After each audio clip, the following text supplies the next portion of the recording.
Welcome to another episode of the food files. तो sir, आज के एपिसोड में हम किस्सा खोलेंगे, यानी कि फाइल खोलेंगे भारत की एक ऐसे स्नैक की, चाहे शाम का समय हो, सुबह का नाश्ता हो, भारत के लगभग हर सिटी में ये छन रहा होता है। तो इससे आप समझ गए होंगे हम किसकी बात कर रहे हैं। नहीं, आप जा रही हैं समोसे की तरफ। हाँ, बिल्कुल। क्योंकि देखिए, एक तो ये है कि अगर उत्तर प्रदेश का रहने वाला कोई होगा तो वो तल रहा है नहीं कहेगा। वो पूरियाँ छनती हैं, कचौरियाँ छनती हैं, समोसे छनते हैं, पकौड़ियाँ छनती हैं। जब वो छन्नी से निकाली जाती हैं तो तेल की एक बूंद भी ऊपर नहीं बची रहती है। मुझे लगता है कि समोसा उन चीज़ों व्यंजनों में है जिसको हर हिंदुस्तानी मान कर चलता है जन्मजात कि हमारा अपना है, हमारा। और जबकि हकीकत ये है कि ये समोसा भी बहुत सारी और चीज़ों की तरह भारत में बरास्ता मध्य एशिया, जो महान हिस्टोरिकल सिल्क रोड कहलाती थी, उस पर सफ़र करता आया है। और सदियों पहले जब ये हिंदुस्तान पहुंचा तब किसी को पता नहीं था कि ये हमारा अपना नहीं है, मगर अब इतनी सदियों से ये हमारे साथ है कि बिल्कुल हमें अपना ही लगता है। यदि आप देखें तो चीन से जो रेशम राजमार्ग शुरू होता था वो बरास्ता कजाकिस्तान, पूर्वी तुर्कमेनिस्तान, ताजिकिस्तान, उज़्बेकिस्तान, अफ़गानिस्तान होता हुआ उज़्बेकिस्तान ट्रेड रूट था, जो सिल्क का ट्रेड रूट था। हाँ। हर जगह आपको समोसे के दर्शन होते हैं। उसका नाम समोसा नहीं होता, कहीं वो समोसा कहलाता है, कहीं समसा कहलाता है, कहीं उसकी शक्ल खूबसूरत तिकोनी नहीं होती, वो एक मिट्टी के लौंदे का जैसा होता है अनगढ़, कहीं वो भाप में पकता है तो कहीं वो सेका जाता है, कहीं वो छनता नहीं तला जाता है, और कहीं उसके भीतर घोड़े का गोश्त होता है, कहीं याक का गोश्त होता है, कहीं कुछ और होता है। तो कुल मिलाकर उस समोसे का कोई रिश्ता आज के हिंदुस्तानी समोसे से हमको नजर नहीं आता। बिल्कुल नहीं आता है। सोनल वैद ने एक बड़ी अच्छी किताब लिखी है जो कहती है कि who samosa is it any way. मगर मेरा ये मानना है, देखिए पुराना हिंदी फिल्मी गाना है, जो भी प्यार से मिला हम उसी के हो लिए। तो समोसे का हाल ये है कि जिसने उसे अपनाया वो उसी का हो गया। क्योंकि आज अगर आप जाके ये समोसा मध्य एशिया में कहीं खाएं तो आपको लगेगा ये तो मोमो की तरफ कोई चीज़ है, ये डम्पलिंग है कोई, ये समोसा नहीं है। वॉन्टन। हाँ, अब अगर आप आए ईरान में तो ईरान से बरास्ता ईरान समोसा भारत तक पहुंचा। तो ईरान में एक बहुत खूबसूरत तिकोनी पेस्ट्री होती है जिसको भरा जाता था चिलगोज़े से और मुर्गी के बहुत नफीस कीमे से, हल्के मसाले के साथ। वो समोसा देखने को मिलता है आपको जो आज हैदराबाद में लुकनी है, जहाँ परतदार पेस्ट्री, तिकोनी खूबसूरत पेस्ट्री के भीतर नाम मात्र का कीमा भरा रहता है और खाने में बड़ा अच्छा होता है। मगर वो भी समोसा नहीं है। समोसा वो है जो आम आदमी हिंदुस्तान के हर देश प्रदेश में खाता है, बड़ा गरीब परवर है। आपने बिल्कुल सही फरमाया कि सवेरे की नाश्ता है तो आपने समोसा जलेबी खा लिया, बिल्कुल। और अगर चाय के वक्त समोसा मिल जाए तो कहने हैं क्या, गर्मा गर्म चाय के संग। कुछ लोगों को बारिश के मौसम में पकौड़े आ जाते हैं, मुझे तो समोसा ही आ जाता है। अब उस समोसे के भीतर जो पीठी भरी जाती है उसको अगर आप देखें तो बड़े मज़ेदार है। कहीं आपको कुचले मसले आलू मिलेंगे जिनके छिक्कल उतरे होंगे, कुछ में छिक्कल सलामत होंगे, कुछ में चटपटा मसाला होगा, कुछ में हरी मिर्च कतरी होगी, उसमें तीखापन बिल्कुल नहीं होगा। किसी समोसे में आपको कसूरी मेथी और हरा धनिया दिखेगा, किसी में साबुत धनिया के बीज भी दिखेंगे। अगर दिल्ली में आप देखें तो यहाँ तो बिना पनीर के किसी का काम नहीं चलता। पंजाबियों का पनीर प्रेम विश्वविख्यात है, तो उसमें साथ में ड्राई फ्रूट भी होंगे, दो उसमें काजू किशमिश भी होंगे। तो मैं तो सोचता हूँ भैया हम क्या खा रहे हैं, समोसा खा रहे थे कि कोई मतलब मिष्ठान हमारे सामने रख दिया गया है। मगर जो लोग, अब कलकत्ता में आप चली जाइए तो बंगाल में समोसा सिंघाड़ा कहलाता है। हाँ। और उसके भीतर जो आलू भरा रहता है वो काट के ठोका जाता है सब्जी की तरह और फिर भरा जाता है। मसला कुचला नहीं जाता। और अगर आप देखें तो औरंगाबाद में एक बार मैं दक्षिण में था, दक्षिण के पठार पर, तो एक साहब ने अपने ठेले में लिखा था बिफ समोसा। अब आजकल तो बिफ समोसा से जान का खतरा हो जाएगा, मगर वो बिफ नहीं बेस्ट समोसा भी अगर उसे आप कहें तो। मगर कुल मिला के मांसाहारी समोसा कीमे वाला भी होता था। कुछ लोग अंडे का समोसा भी खाते हैं। एक पंच तारांकित होटल में मैंने duck samosa with plum sauce भी देखा।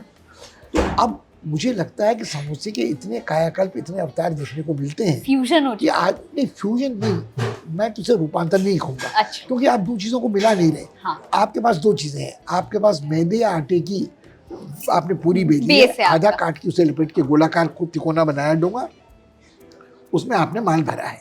अब वो आलू है, वो गोभी भी हो सकता है, वो अंडा भी हो सकता है, वो कीमा भी हो सकता है, और खोया मावा भी हो सकता है, मीठा समोसा भी बन सकता है। कुछ लोग ये बहस कर सकते हैं कि मीठा समोसा कुछ नहीं होता, जैसे वेज बिरयानी कुछ नहीं होती, मगर भागलपुर की लवंग लतिका अगर तिकोनी होती तो मीठा समोसा ही है। मीठा अब यार लोगों ने उस चौकोरी लवंग लतिका को भी छोड़ दिया, तिकोना बावे का समोसा ही बनाना शुरू कर दिया, बिल्कुल। वो भी होता है, तो वो समोसा भी होता है। अब अगर आप, मुझे लगता है लोग हम ध्यान ज़्यादा उसके भीतर की मिश्रण पे देने लगे मिश्रण जो हैं, फिलिंग होती है। हम बाहर के लिफाफे में ध्यान नहीं देते, कितना पतला है, पारदर्शी है कि नहीं है, उसमें अजवाइन छीटी गई है कि नहीं छीटी गई है, क्या अनुपात रहा है उस बाहरी आवरण का, वस्त्र कलेवर का और भीतर की भीतर उसका, तो कौन हिस्सा ज़्यादा है, वो तला कितना ठीक गया है। आजकल क्या होता है कि देखिए, आप कहीं भी समोसा खरीदिए, आप उसे हाथ में उठाकर देखिए तो उसमें काले काले चकत्ते पड़े होंगे, तो उसका मतलब है कि वो पहले का तला हुआ दोबारा दोबारा गर्म गरम करके करके आपके पास आपको आया है। अगर वो बिल्कुल सुनहरा तला छना आपके पास आ रहा है, छनने के बाद न एक बूंद तेल आपकी उंगली में बचेगा और न उसमें कहीं कोई चकत्ते या दाग आपको पड़ेंगे। उसका आकार कितना बड़ा है, वो पेट भरुआ समोसा है या नफीस समोसा है। अब जो गरीब आदमी है जब वो खाता है बन टिक्की, तो बन टिक्की के लिए भी आपको बन की ज़रूरत तो पड़ती है ना, पेट भरने के लिए। समोसे में मज़ा ये है कि हमारे मित्र जो बड़े कुशल शेफ मंजीत सिंह जी हैं, आईटीसी में वर्षों रहे हैं, बड़े भारतीय खान पान में उनकी दिलचस्पी है, कमिटेड है, एम्बेसडर उनसे अच्छा भारतीय खाने का कोई है नहीं। वो कहते हैं तो अपने आप में संपूर्ण संतुलित खाना है। आपने मैदे में अनाज खा लिया, आपने आलू में कार्बोहाइड्रेट और स्टार्च खा लिए, आपने उसमें जब तला गया तो कुछ आपको वसा आपके पेट में चली गई छन के आप तक पहुंचने के पहले, फिर जो नमक मिर्च मसाले गए उसमें माइक्रो न्यूट्रिएंट्स आपके बदन में चले गए। बिल्कुल। अब अगर आप बिहार की तरफ जाएं तो मिथिलांचल में वो रिवाज है कि अब वो कढ़ी समोसा खाते हैं। ये समोसा लिया, समोसे को तोड़ा, उसके ऊपर कढ़ी डाली, प्याज, अगर परहेज नहीं तो प्याज डाला, 2-3 तरह की चटनियाँ डाली, अदरक मिर्च डाली और खाई उसे चैन से। इनफैक्ट उत्तराखंड में मैंने भट्ट जी के समोसे ट्राई किए, रामनगर में, ठीक है, उसमें चना डाल के दिया उन्होंने। हाँ, भट्ट जी ने चना डाल कर दिया, मगर मैंने हिमाचल में ये नूडल्स वाले समोसे भी खा रखे हैं। वो नूडल पराठा भी बनाते हैं, मैगी नूडल्स के समोसे भी बनाते हैं और चाउमीन भी भर देते हैं उसमें। तो आप रोकने वाले कुछ बच्चों को जो कुछ अच्छा लगता है। मिशेलिन स्टार शेफ्स बहुत कम हिंदुस्तानी हैं, हिंदुस्तान में तो होते नहीं, बाहरी कोई अलंकरण मिलता है। तो विनीत भाटिया ऐसे आदमी हैं जिन्हें शायद सबसे ज़्यादा मिशेलिन स्टार्स मिले हैं। उन्होंने यहाँ ओबरॉय में रू नाम की वो नया रेस्टोरेंट खोला, तो उनको श्रेय दिया जाता है कि उन्होंने चॉकलेट वाला समोसा बनाया है। उन्होंने चौकोर हरी जलेबी भी बनाई है, मगर चॉकलेट वाला समोसा भी होता है। अब यदि आप इलाहाबाद जाएं तो इलाहाबाद में लोकनाथ हरी के समोसे बड़े मशहूर हैं, और हरी के समोसे इसलिए मशहूर हैं कि उनकी शेल्फ लाइफ वो बहुत टिकाऊ होते हैं, तो वो महीनों चलते हैं। कई लोग मसाला भर के भी वो छोटे वाले मसाला भर के उसमें मसाले को इतना भूना जाता है कि नमी बचती नहीं, तो फंगस वगैरह लगने का कोई कष्ट ही नहीं है। तो मुझे ये भी लगता है कि उसमें दाल की पीठी होती है जो बहुत लंबे समय तक चलती है।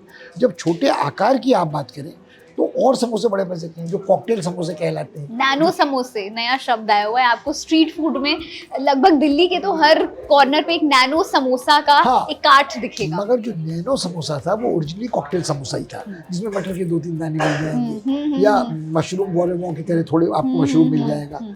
एक जमाना था जब चांदनी चौक में जापानी समोसा, जापानी अभी भी मिलता है, वो समोसा था ही नहीं, वो कई परत वाली मीठी की तरह से पफ पेस्ट्री है, साथ में छोले, तो उसको आप जापानी समोसा कह के खा लीजिए। अगर चाट की दुकान पे आप खा रहे तो आपको समोसे के साथ थोड़े छोले मिल जाएंगे, छोले मटर चटनी, तो छोले मटर चटनी आप उसके संग खा सकते हैं। मगर मुझे लगता है कि अगर आप किसी बड़े आबिजात क्लब में जाते हैं, टॉलीगंज क्लब में या कलकत्ता क्लब में या किसी रेस क्लब में, गोल्फ क्लब में, तो वहाँ आपको तरह तरह के समोसे मिलते हैं। आपको पोटली समोसा मिलता है, आपको कॉकटेल समोसा मिलता है, और पोटली समोसा मतलब बड़ा आकर्षक होता है, छोटी पोटली के आकार में होता है।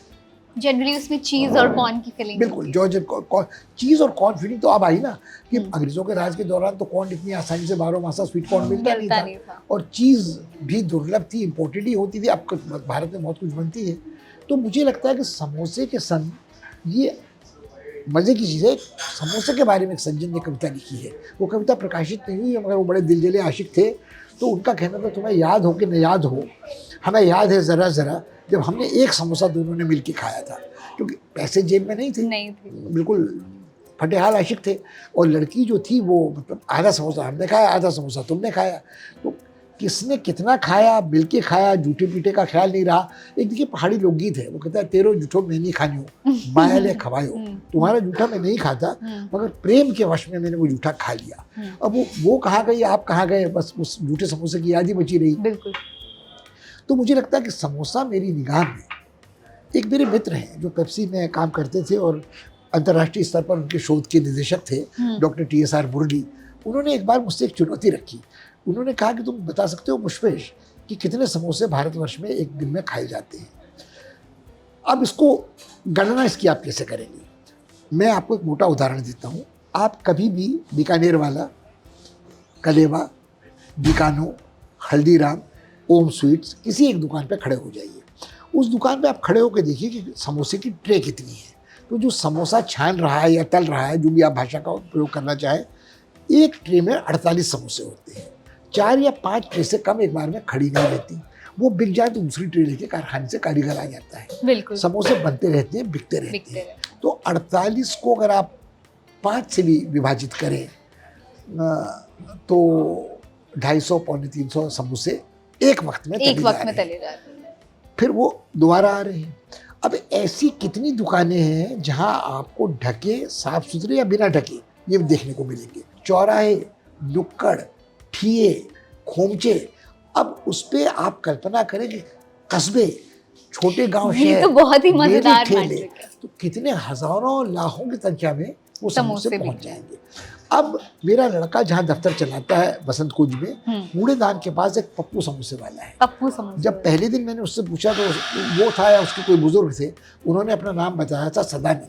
बाद में उनको ये शक होने लगा, मैं इतनी पूछताछ क्यों कर रहा हूँ, तो कहीं इनकम टैक्स वाला तो नहीं हूँ, कितने समोसे बनाते हो, कितने बेचते हो। वो सिर्फ समोसे बेचते थे।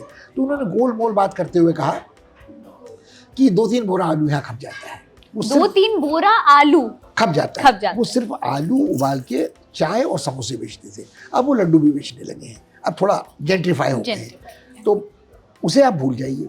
ये बसंत कुंज में कूड़ेदान के पास एक दुकान है कोने पे। अब अगर आप मुनीरका में JNU के पास रहते हैं, जहाँ मैं रहता हूँ, तो सबसे अच्छा समोसा माना जाता था मूनलाइट वाले का, जहाँ काजू, किशमिश, पनीर सब मिलता था और समोसा बड़े आकार का था। फिर कई ग्राहक होते हैं जिनको लगता है यार समोसा खरीदा तो मगर मज़ा नहीं आया। मैंने अभी हाल में बहुत महंगा समोसा खाया यूनाइटेड कॉफ़ी हाउस में, जहाँ लड़कपन की मुझे याद थी कि वहाँ बड़ा अच्छा कीमे का समोसा मिलता था। आप कल्पना नहीं करेंगे, 900 रुपये का, 890 रुपये का शायद समोसा था। उस पर टैक्स लग रहे थे। उसके भीतर कीमा भरा था, कीमा बसा रहा था, कीमा इस कदर गुथा भी नहीं था कि समोसा अलग और कीमा अलग गया था। लड़के ने कहा तुमने वापस क्यों नहीं भिजवाया?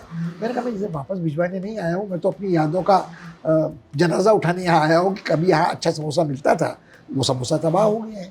ये कीमे वाला समोसा आज भी आपको कुछ रेस्टोरेंट में अच्छा मिलता है, कुछ जगह नहीं मिलता है। देहरादून में एक बेकरी है बहुत फेमस, एलोराज। हाँ, मेल्टिंग मोमेंट्स भी मेरे जस्ट स्कूल के ऑपोजिट में होता था, तो वहाँ पे भी कीमे वाले समोसे जो हैं बहुत शानदार। पता नहीं आप कभी मसूरी में विस्परिंग विंडोज में गई कि नहीं? वहाँ भी सरदार जी चलाते थे, वहाँ भी कीमे का बहुत अद्भुत समोसा मिलता था, जो गर्मा गर्म चाय के संग देहरादून की काटी की बत्तियाँ देखते हुए सन 65-66 में मैंने खाया था। अब और के मेरे कोई मित्र है, मुझे भी याद है, जब पैसे होते थे तो मैं स्कूटर लेके सप्रोज में जहाँ PhD कर रहा था, राजेंद्र नगर, ओल्ड राजेंद्र नगर रहने जाता था। जब पैसे नहीं होते थे तो पहाड़ी आदमी था, मैंने तय कर रखा था मैं पैदल चला जाऊंगा। 3-3.5 किलोमीटर का फासला होता था।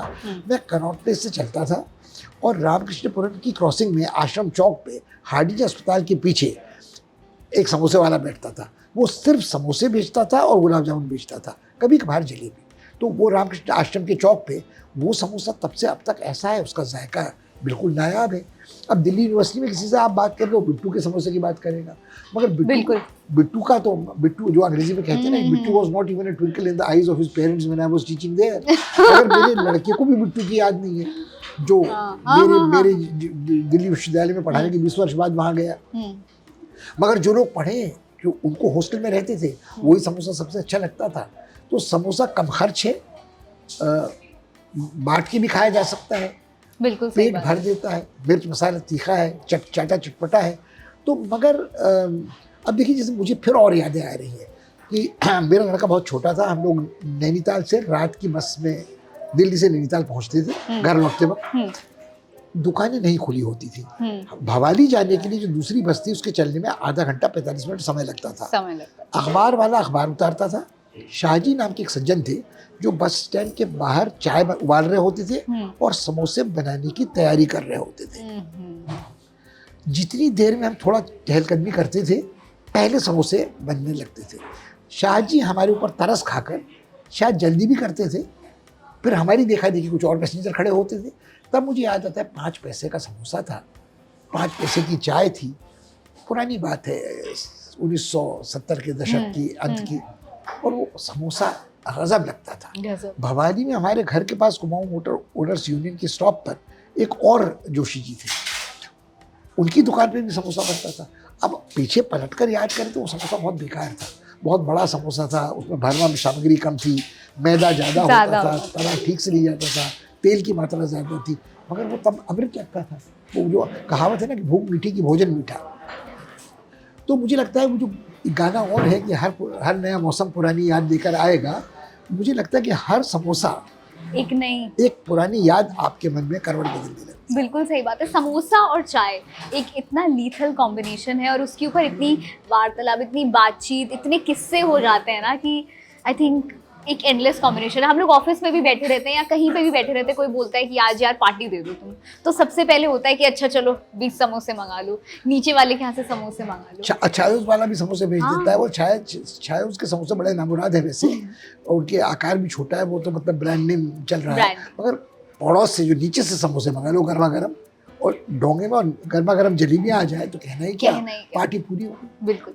लेकिन सर समोसा एक्चुअली जो है, अगर हम आपने जैसे जिक्र किया कि उसके अंदर थोड़े से गोश्त था, कीमा था, तो वो भारत आते नहीं, गोश्त और कीमा वहाँ था जहाँ आलू नहीं पैदा होते थे, जहाँ सब्जियाँ पैदा नहीं होती थी। अब तिब्बत के उस हिमालयी पठार की बात कर रहे हैं ना, कजाकिस्तान, उज्बेकिस्तान, तुर्कमेनिस्तान में बिल्कुल बर्फीला रेगिस्तान है, तो वहाँ क्या होता। लेकिन भारत में भी आलू जो है पुर्तगालियों के साथ आया, मगर उसके पहले रक्तालू कचालू भरा जाता था। जिस दूसरे के चर्चा अधूरा छूट गया, दूसरे में केला भरा जाता था कच्चा। हो सकता है समोसा में शुरू में पुर्तगालियों के आने के पहले कच्चा केला ही भरा जाता हो। अगर आप देखें तो समोसे का जिक्र हमको मोहम्मद बिन तुगलक के दस्तरखान में भी मिलता है, जो इब्न बतूता करता है, और जो आईने अकबरी है अबुल फजल की, उसमें भी अकबर के खाने में समूशक का जिक्र मिलता है। तो समोसा और समूशक खाए तो पुर्तगालियों के पहले जाते थे निश्चित रूप से, और उसमें जो भरा जाता था, अगर आप बादशाह सलामत थे तो मटन या मुर्ग का कीमा था, और अगर साधारण आदमी थे तो जो साधन सुलभ था वो आप भर लेते थे उसमें। तो कोई सर पर्टिकुलर ऐसा सन था या ऐसा? ये तो देखिए आप बड़ी टेढ़ी बात पूछ रहे हैं ना। आप ये कहेंगे, आप बताइए पहले तंदूरी रोटी किसने बनाई, आप बताइए पहले चावल किसने उबाला, आप बताइए पहले जलेबी किसने बनाई। अब जलेबी अगर आप दक्षिण भारत में जाएं तो वो जहांगीर कहलाती है। अच्छा। इसका मतलब है जहांगीरी। तो दक्षिण में वो मुगल आक्रमणकारी सेनाओं के साथ पहुंची। और जलेबी को अगर आज आप ये माने कि हर चीज़ हमारे यहाँ बनती थी, तो आपको मानसोल्लास में, क्षेम कुतूहल में, नलपाक में एक कर्पूर नलिका नाम की चीज़ मिलेगी। आप कहेंगे कर्पूर नलिका ही जलेबी थी। तो देखिए ये तो हट है ना। अगर आप हट मान लें कि हमारे अलावा दुनिया में किसी के पास कुछ था ही नहीं, हमने किसी से कुछ ग्रहण ही नहीं किया है, मगर मैं आपका ध्यान दिलाना चाहता हूँ, आपका और दर्शकों का, कि भारत सिर्फ भारत का आज का भारत नहीं है। अखंड भारत के नाम लेने से तो गड़बड़ हो सकती है, मगर जो अविभाजित भारत था उसकी सरहद अफगानिस्तान से लेके दक्षिण पूर्व एशिया तक फैली थी। बिल्कुल। रेशम राजमार्ग में हमारा प्रभाव था, और इंडोनेशिया में था श्री विजय शैलेंद्र मजपहित के जो साम्राज्य थे। फूनान और चंपा में, वियतनाम में जो हिंदू राज्य थे, ईसा की जन्म से 2 सदी पहले, 3 सदी पहले, उनका उल्लेख भारतीय उत्कट राष्ट्रवादी इतिहासकारों ने नहीं, पॉल सेडिस जैसे फ्रांसीसी इतिहासकारों ने किया है। अंकोर वट में सबसे बड़ा हिंदू मंदिर है, सबसे बड़ा बुद्ध स्तूप बोरोबुदूर में, जावा में है। अगर आप लाओस जाएं तो लोग हाथ जोड़कर स्वाति करते हैं। आप थाईलैंड के हवाई अड्डे पर उतरे तो समुद्र मंथन का दृश्य देखने को मिलता है। म्यांमार में थेरवाद बौद्ध धर्म है। श्रीलंका में वही प्रभाव है। तो हमें लगता है कि हम अपने दिल को छोटा बेकार करते हैं। जो हमारे ऐतिहासिक रिश्ते हैं इस्लाम के आविर्भाव के, तो आजकल हमारे दिमाग में इस्लाम का भूत इस कदर चढ़ गया है कि हम कहते हैं आलू हिंदुओं का, बकरा मुसलमानों का, जो सैफ मोहम्मद कहते हैं।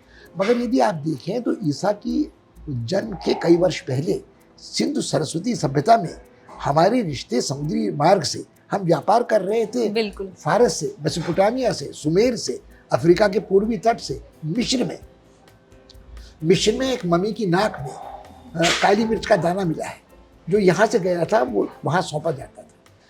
कितने रोमन स्वर्ण मुद्राएं मिली हैं अरिकमेडो में, तमिलनाडु में। मुजीरू के पुराने बंदरगाह से जो कोचीन के निकट था हमारा व्यापार होता था। अरब यहाँ आते थे मानसून की हवाओं पर सवारी करते हुए, वो मुसलमान नहीं थे। बिल्कुल। तो यदि आप देखें तो भारत का जो वैश्विक प्रभाव था, खान पान था, वो कई जगह से आता था, कई जगह से मिलता था। कई लोगों ने हमारा खाना लिया, हमने लोगों का खाना लिया। यदि आप देखें तो अभी हाल में किताब प्रकाशित हुई है विलियम डेरी लिम्पल की, the golden road, how India transform the world. अगर उसको आप उठा के देखें तो हमको दूसरों से ये सनद लेने की जरूरत नहीं कि हम कितने खुले दिमाग के समावेशी स्वभाव के लोग थे, और हमने सब चीज़ों को ग्रहण किया था और उनका रूपांतरण किया और उनका कार्यक्रम किया था। बिल्कुल सही बात है। तो मतलब बेसिकली जो ट्रेड रूट था उसी के थ्रू भारत में अलग अलग जगहों से चीज़ें आई और यहाँ पर उसको अलग अंदाज में बनाया गया। हर राज्य ने अपने तरीके से उसको अडेप्ट किया। कहीं पर किसी चीज़ की फीलिंग हुई, कहीं पर कहीं नाम एग्जैक्टली अपने हिसाब से लोगों ने अपने पैलेट के हिसाब से, अपने डाइट के हिसाब से उसको ढाल लिया। बिल्कुल बिल्कुल भाई। अगर आपके फेवरेट समोसे की बात करें तो सबसे बेस्ट फीलिंग आपको कौन सी लगती है? देखिए, मैं टॉसअप है, दो समोसे मुझे बहुत अच्छे लगते हैं। कि शुरू में बहुत ही अच्छा समोसा मुझे, जो मेरे लड़के के दफ्तर के पास वाला है, पप्पू समोसे वाला, वो लगता वसंत कुंज वाला। उसका कारण ये था कि उसमें जो अनुपात था वो बाहर के लिफाफे का छन्ने का बिल्कुल ठीक, और भीतर जो मसाला था उसमें एक दाना धनिए का आ रहा है, कुछ कसूरी मेथी आ रही, बाकी मिर्च मसाला उसमें नहीं है। मगर अब चूंकि वो बहुत सफल समोसे वाला है तो थोड़ा बहुत कॉम्प्रोमाइज गुणवत्ता में, क्वालिटी में मुझे वहाँ नजर आने लगा है। आप अगर रुके भी तो आपको जो समोसा मिलता है वो थोड़ा उतरा लगता है पुराने वाले से, जो मेरी जुबान पर था। मगर वो समोसा निश्चित रूप से आज भी बहुत बढ़िया है। हाल के दिनों में मुझे बहुत अच्छा समोसा जो लगता है वो यहीं गुड़गांव में 23A की मार्केट में एक गोहना वाले जलेबा बेचने वाले हैं, जो शुद्ध घी का 500 रुपये किलो का बड़ा सा जलेबी का बड़ा वही समोसा भी बेचते हैं। उनके समोसे का मसाला, मुझे शायद ये फ़र्क था कि मैं पहली बार उसे खा रहा था, बदल के देख रहा था, मुझे वो समोसा भी बहुत अच्छा लगता है, क्योंकि उसमें भी बाहरी आवरण की मोटाई, भीतर मसाले का अनुपात, और मसाले में जो तत्व होते हैं, नमक, मिर्च, तीखापन, और कुछ थोड़ा फ्लेवर, कसूरी मेथी नहीं थी, चाट मसाला नहीं था, आलू में थोड़ा छिलका बचा हुआ था, मुझे बहुत अच्छा लगा। बहुत ही इंटरेस्टिंग। लगभग किसी से भी पूछो तो हर कोई ना बहुत ही ज़्यादा फेमस जगहों का नाम मुझे बताता है, अरे यहाँ के समोसे खाए, वहाँ के। लेकिन आपने दो ऐसी जगहों के समोसे का नाम लिया है जहाँ पर अब जाकर के ज़रूर ट्राई करना पड़ेगा, क्योंकि बहुत ज़्यादा इनका नाम नहीं सुना हुआ है। नहीं, मुझे लगता है, देखिए होता है ना, जो बहुत बड़े वो कहते हैं ना ऊँची दुकान फीके पकवान, शुरू में जो दुकान बहुत अच्छी होती है, सफल होने के साथ वो टेस्ट, वो फ्रेंचाइज करने के साथ, यदि आप देखें तो कूड़ेमल की कुल्फी के साथ क्या हुआ है, अब उनकी जो वारिस हैं वो जिलेटो बनाने की कोशिश कर रहे हैं, वो कुल्फी को आइसक्रीम फ्रोजन डेजर्ट बनाने की कोशिश कर रहे हैं। जब ज्ञानी जी कुल्फी बनाते थे करोल बाग में, तो ज्ञानी जी की कुल्फी और लस्सी थी, मगर आज वो अक्रॉस द होल NCR कर रहे हैं। दिक्कत क्या होती है, मैं आपको बताऊँ, ये है जब आप कहते हैं कि द नंबर 2 ट्राइज हार्डर। जब आप नई दुकान खोलते हैं तो आपकी कोशिश ये होती है कि आप ऐसा कुछ करें जो लोगों को नया लगे और उनकी ज़बान पे चढ़े। अब मैं एक पुराना समोसा खाने को तरस रहा हूँ जो मेरी माँ बनाती थी। वो बंगाल में पढ़ी थी, शांति निकेतन में। वहाँ गोभी को काफ़ी कहते हैं, तो वो काफ़ी समोसा बनाती थी, मतलब फूल गोभी को काट के कीमा बनाती है, अद्भुत लगता था वो समोसा, मगर आज कोई कमर्शियली उस समोसे को बनाता नहीं। बिल्कुल, it's on the world map. आप कहीं भी जाएंगे, स्पेन जाओ, मैं अभी रिसेंटली स्पेन गई थी, वहाँ पे भी हर रेस्टोरेंट में स्नैक आइटम में आपको समोसा जो है वो ज़रूर से ज़रूर मिलेगा। तो ये थी समोसे की केस फाइल, जिसको आई थिंक हमें अब क्लोज कर देना चाहिए, क्योंकि समोसा एक ऐसी चीज़ है। जजमेंट रिजर्व रखिए सुप्रीम कोर्ट की तरह, बहस आपने सुन ली है, अगर भविष्य में समोसे ने कुछ किया तो हम उसको फिर फाइल को खोल देंगे। बिल्कुल। सो इसी के साथ एक और एपिसोड का करते हैं अंत, और अगले एपिसोड देखने के लिए आप देखते रहिए फूड फाइल्स।